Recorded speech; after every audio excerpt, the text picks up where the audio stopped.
할렐루야. 잠깐 기도하겠습니다. 하나님, 저는 죄인입니다. 주님의 귀한 말씀을 들고 섰사오니 성령님께서 저의 입술을 주장하여 주시고 또 이 자리에 참석하여 예배하는 모든 성도들의 귀를 열어주셔서 하나님의 말씀이 깨달아지는 은혜가 있도록 주님 역사해 주옵소서. 예수님의 이름을 감사하며 기도합니다. 아멘. 창세기 35장의 이 내용은 야곱의 이야기인데 여러분들이 잘 아시는 그런 내용일 것입니다. 이 설교를 준비하면서 제 어린 시절 기억이 하나 떠올랐는데 10살 때, 초등학교 3학년 때죠. 지금은 아마 그 해수욕장이 있는지 모르겠는데 말리포 해수욕장이라고 있었습니다. 말리포 해수욕장에 저희 부모님과 그리고 또 우리 가족과 그리고 이모님 가족까지 한 10명이 갔던 것 같습니다. 갔는데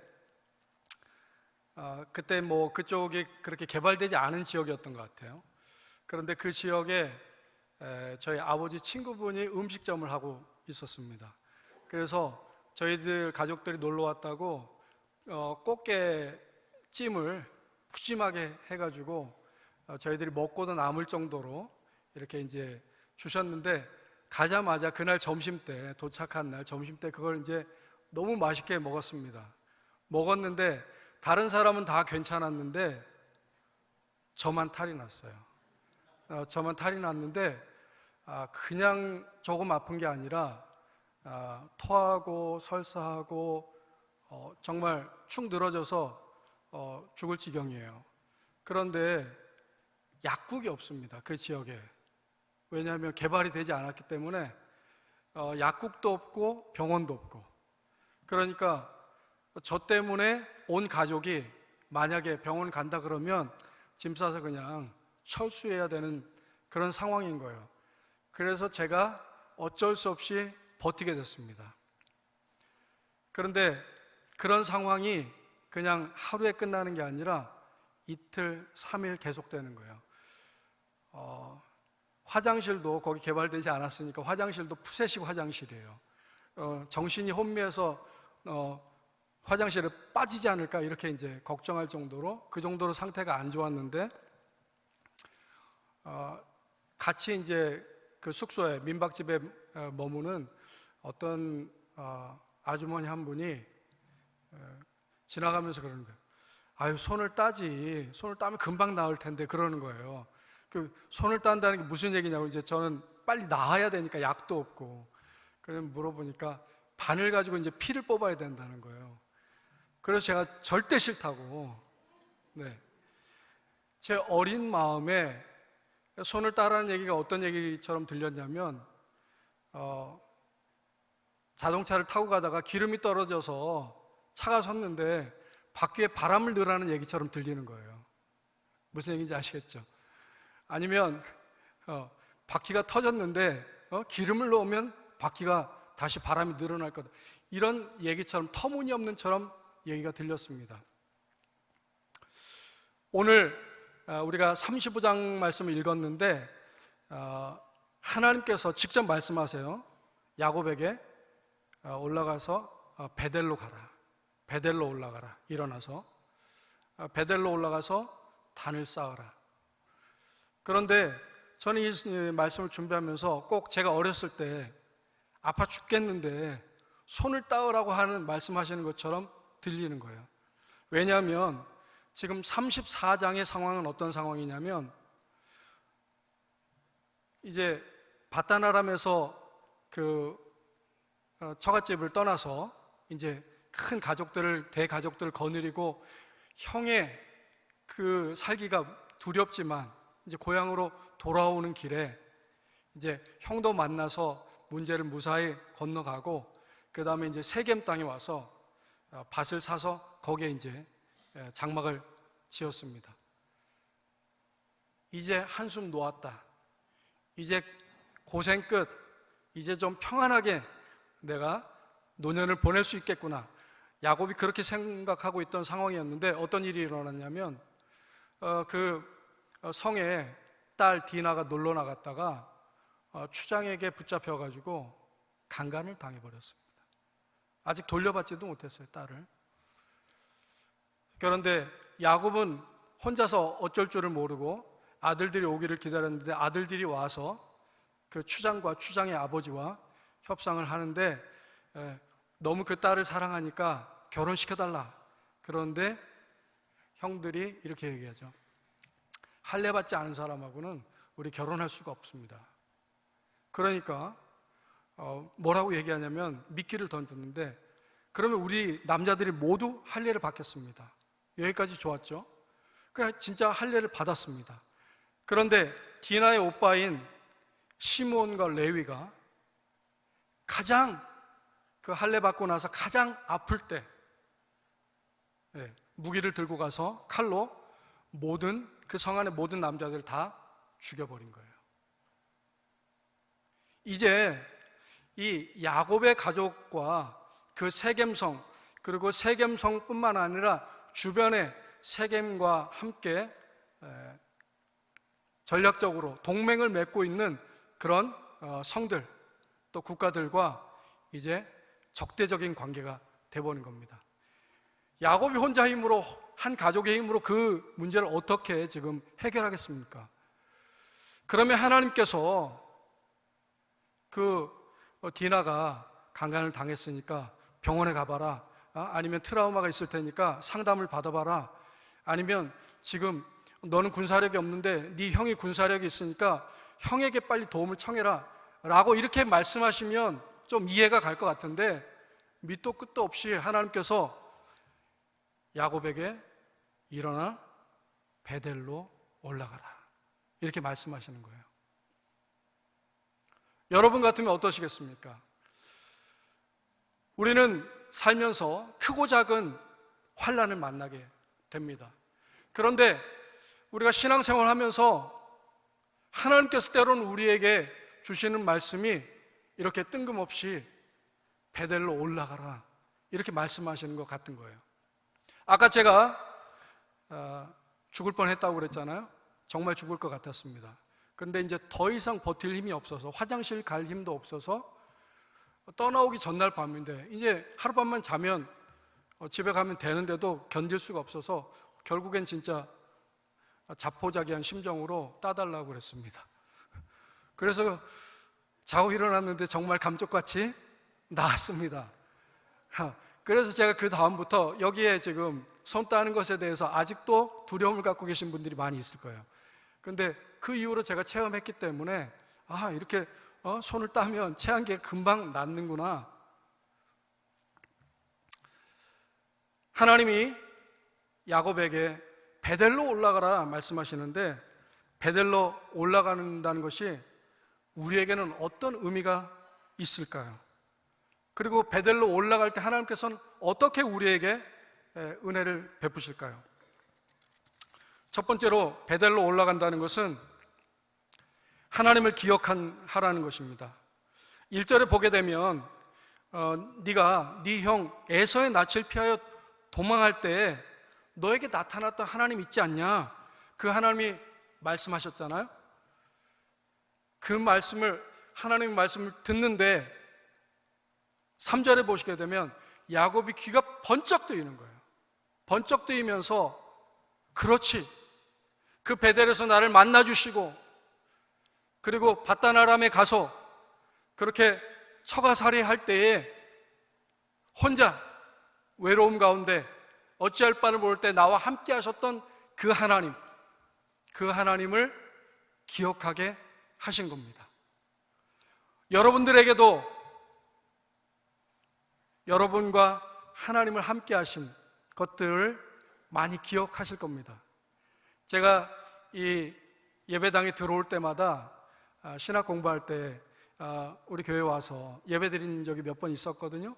그럼 그때 정중앙에 큰 십자가가 걸려 있고, 그리고 단이 이거보다 좀 더 높았던 것 같아요. 그리고 창문이 길게, 천장이 높으니까 길게 있고, 커튼이, 자주색 커튼이 내려쳐 있고, 지하에 가면 또 마루를 해서 무릎 꿇고 기도할 수 있는 기도 공간이 있었고, 저보다 더 오랫동안 이곳에서 신앙생활 하신 여러분들에게는 이 교회에 들어설 때마다 하나님이 기억나는 그런 것들이 많이 있을 것입니다. 지금 야곱은 자기가 만난 하나님을 기억했습니다. 두 번째, 베델에 올라가라는 것은 우상을 버리라는 것입니다. 사실 1절에서 하나님께서 일어나서 올라가라, 그리고 거주해라, 그리고 단을 쌓아라 이렇게 말씀하셨는데 우상을 버리라는 말씀은 하지 않았습니다.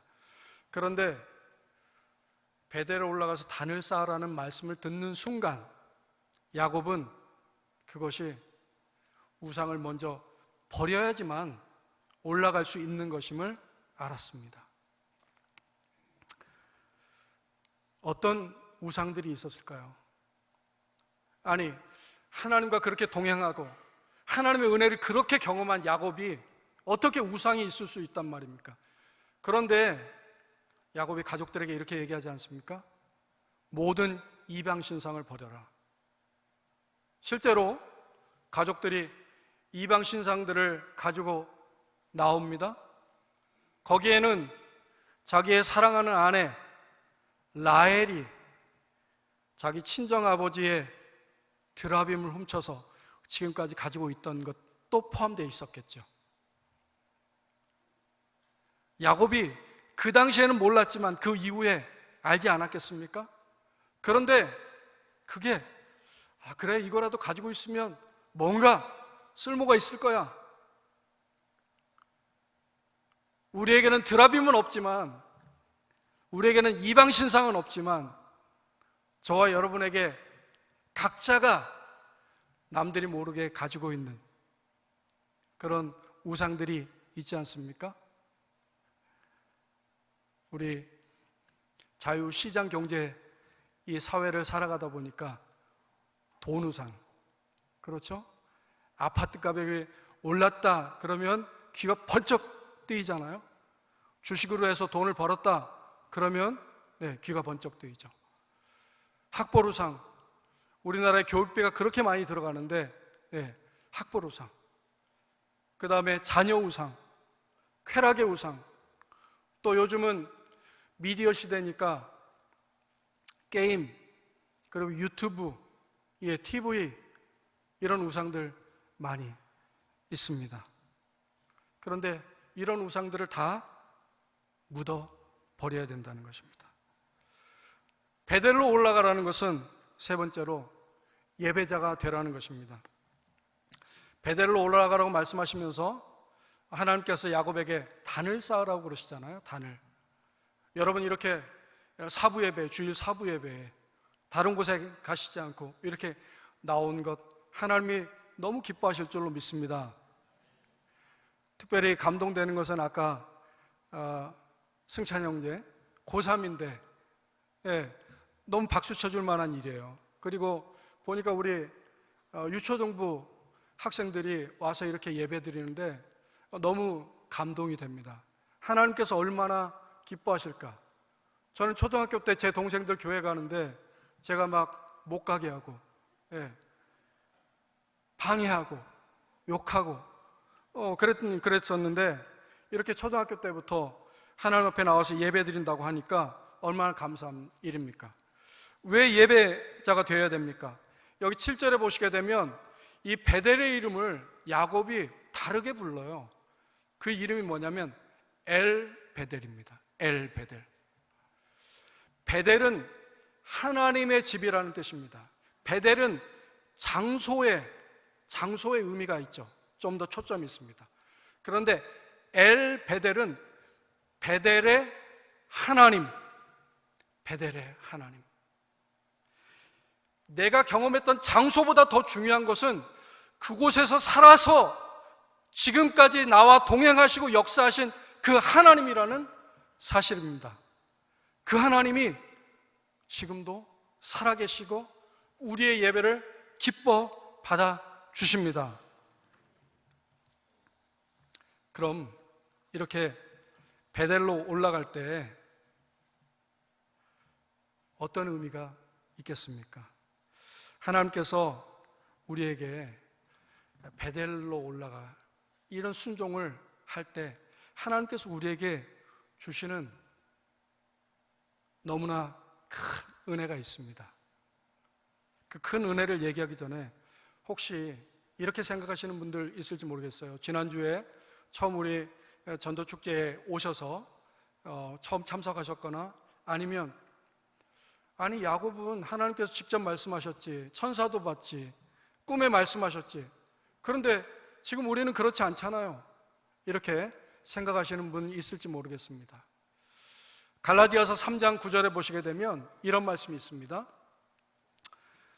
그러므로 믿음으로 말미암은 자는 믿음이 있는 아브라함과 함께 복을 받느니라. 여러분이 야곱이나 아브라함처럼 하나님을 만나지도 하나님의 음성을 직접 듣지도 못했을 수 있습니다. 그러나 우리가 믿음으로 하나님의 말씀을 받으면 아브라함에게 주셨던 복, 야곱에게 주셨던 복을 동일하게 우리에게 주신다는 말씀이에요. 믿으십니까? 그래서 우리가 야곱에게 말씀하셨던 베델로 올라가라, 이 말씀을 가지고 우리가 묵상하는 겁니다. 베델로 올라갈 때 하나님 주시는 은혜가 있습니다. 첫 번째로 하나님이 우리의 존재를 바꿔주십니다. 하나님이 전지하신 하나님이잖아요. 모든 것을 아시는 하나님인데 야곱에게 내 이름이 무엇이냐 물으신 다음에 내 이름을 야곱이라고 하지 않고 이제 이스라엘이 되겠다.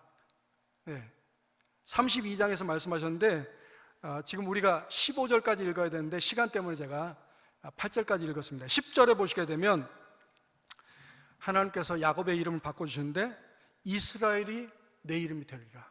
이스라엘이 내 이름입니다. 이스라엘은 야복강 나루에서 하나님과 씨름하여 얻은 이름이죠. 그때 사실 씨름에서 환도뼈가 부러지면서 졌죠, 야곱이. 그런데 하나님 축복하지 않으시면 제가 하나님을 놓지 않겠습니다. 그때 이름을 바꿔주셨어요. 근데 지금 그 이름을 말씀하시는 겁니다. 이스라엘, 하나님과 겨루어 이겼다. 이 야곱의 이름을, 야곱의 존재를 하나님께서 완전히 다른 수준으로 격상시켜 주시는 것입니다. 제가 좋아하는 시가 하나 있는데요, 김춘수님의 꽃이라는 시입니다. 내가 그의 이름을 불러주기 전에는 그는 다만 하나의 몸짓에 지나지 않았다. 내가 그의 이름을 불러주었을 때 그는 나에게로 와서 꽃이 되었다. 내가 그의 이름을 불러준 것처럼 나의 이 빛깔과 향기에 알맞은 누가 나의 이름을 불러다오. 우리들은 모두 무엇이 되고 싶다. 너는 나에게, 나는 너에게 잊혀지지 않는 하나의 의미가 되고 싶다.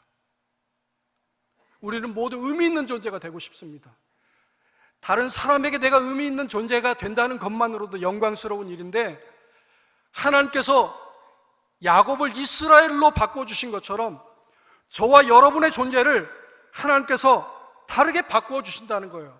우리가 예수 그리스도를 믿는 순간 하나님의 자녀가 되는 권세를 주셨고 왕같은 제사장으로 하나님께서 오늘도 우리를 부르시고 우리와 동행하시고 우리를 사용하신다는 사실을 여러분들 기억하시기 바랍니다. 저와 여러분은 시시한 존재가 아닙니다. 하나님은 지금도 살아계시고 자기의 자녀들이 이 땅 가운데서 살아갈 때에 권세 있는 자로 살도록 우리를 도와주시는 그런 능력의 하나님이십니다. 두 번째로 우리가 베델에 올라갈 때 하나님께서 주시는 은혜는 전능하신 하나님이 우리를 위해 일하신다는 것입니다. 아까 5절에 우리가 읽을 때 제가 베델에 올라가라 이해가 안 된다고 그랬잖아요. 그런데 베델로 올라갈 때 얼마나 두려웠겠습니까? 누가 길에서 매복하고 있다가 우리를 몰살하려고 하지 않을까? 그런데 5절에 보니까 하나님께서 이미 일하고 계셨어요. 그래서 주변 모든 족속들을 두렵게 하셔서 아무도, 겉으로 보기에는 아무것도 아니죠. 몇 명만 보내서 군사 몇 명만 보내면 그냥 단숨에 제거할 수 있는 그런 가족인데, 그런데 모든 고을들을 주님께서 두렵게 하셔서 아무도 움직이지 못하게 하셨습니다. 그뿐만 아니라 11절에 보시게 되면 하나님께서 자신을 뭐라고 소개하십니까?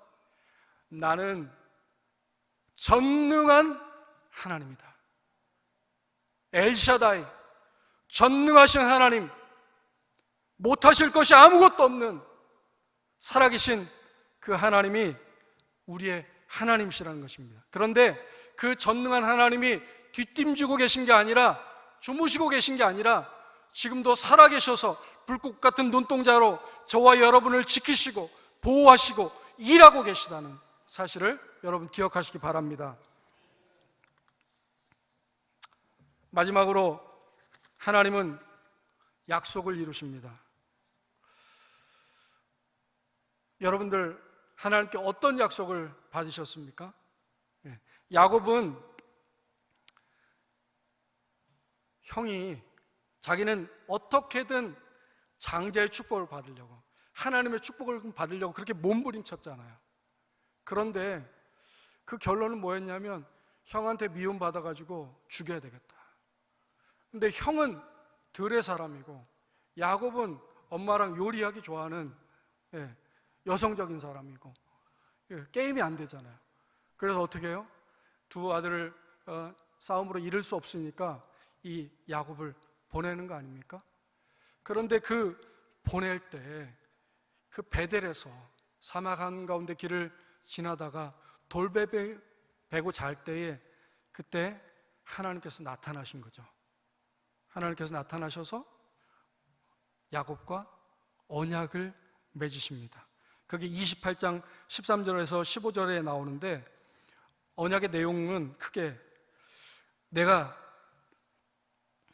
이 누워있는 이 땅을 너와 내 자손에게 주겠다. 그리고 네 자손이 이 티끌처럼 많아질 것이다. 그래서 네 자손으로 말미암아 모든 족속이 복을 얻을 것이다. 그리고 내가 너와 함께 있을 것인데 언젠가 내가 너를 돌아오게 하겠다. 이 약속을 주신 거예요. 야곱이 이 약속이 이루어지나, 때로는 이 약속을 잃어버리고 있었겠죠. 그런데 하나님은 이 약속을 기억하고 계신 거예요. 그래서 오늘 읽었던 말씀 뒤편에 11절 12절에 보시게 되면 너에게서 국민과 많은 국민이 너에게서 나고 왕들이 내 허리에서 나오겠다. 지금 28장에서 약속하신 것을 다시 한번 상기시켜 주시는 겁니다. 그리고 이 땅을 너에게 주고 내 후손에게 주겠다. 때로는 하나님께서 우리에게 약속하십니다. 여러분들이 기도하시면서 또 예배 참석하는 가운데 말씀으로 이거 하나님 내게 주신 약속이야, 이렇게 받았던 적이 있어요. 은혜 받았던 적이 있어요. 그런데 어느 날 우리는 잊어버리고 살아갑니다.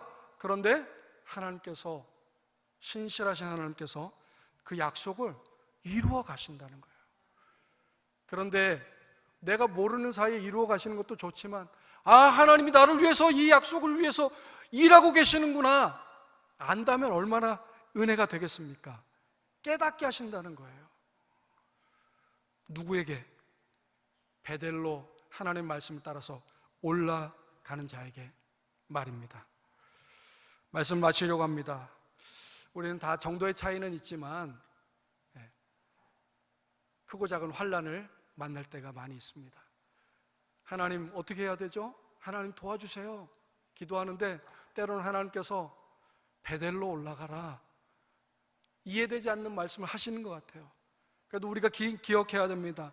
야곱을 도우신 하나님께서 우리의 하나님이 되어주시고, 베델로 올라갈 때에 하나님이 우리를 기억하시고 우리를 건져주시고, 우리가 생각했던 것보다 더 큰 위대한 일들을 우리의 삶을 통해서 이루실 것이라는 사실을 말입니다.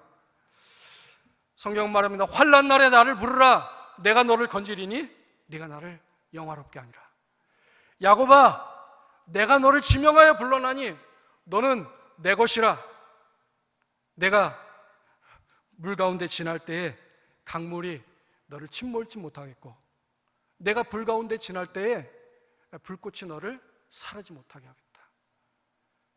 이 은혜가 저와 여러분에게 동일하게 있으시기를 간절히 축원합니다. 살아계신 하나님 아버지, 베델로 올라가라고 말씀하시는 하나님의 음성을 오늘도 듣습니다. 우리가 하나님 아버지 순종함으로 하나님 역사하신 것, 하나님의 약속에 있는 것, 예배자의 삶으로 부르시는 그곳으로 올라가게 하시고, 하나님 주님이 이루시는 것들을 보게 하옵소서. 예수님의 이름으로 감사하며 기도합니다. 아멘.